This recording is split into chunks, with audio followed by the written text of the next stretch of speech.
Good morning mga ka-idol. Riyad, golden brown na yung ating luya, sibuyas, saka bawang. Mag-gisa tayo ng sardinas with miswa. Yan, lagay na natin yung ating sardinas. Dalawang sardinas yan mga ka-idol at mga ka-riyad. Yan, sabaw tayo lagi ngayon sa panahon ng taglamig. Yan, tayo lang natin yan na ano muna siya, medyo mainit para lagyan natin ng pinakulong tubig. Yan yung miswa na ilagay natin. Yan. Yan.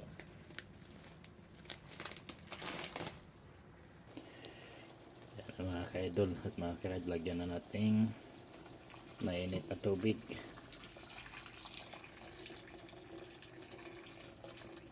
Ayan.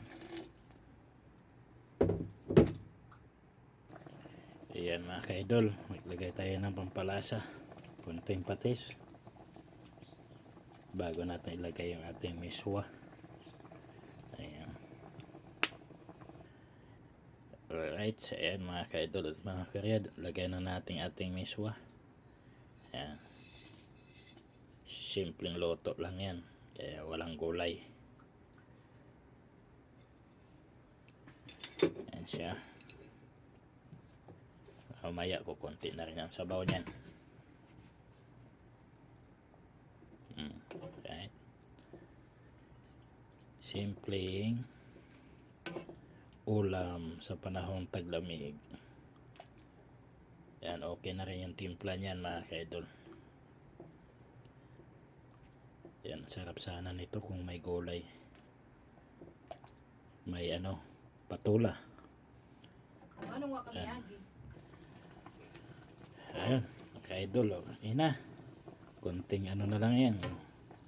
Yung miswa natin. Higop na tayo ng sabaw sa umaga.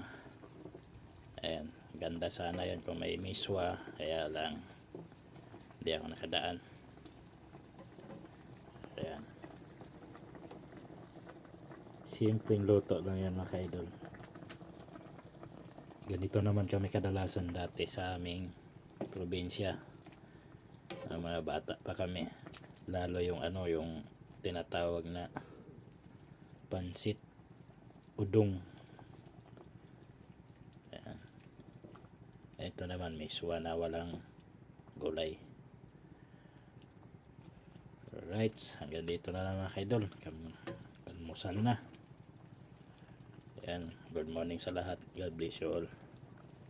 Bye bye.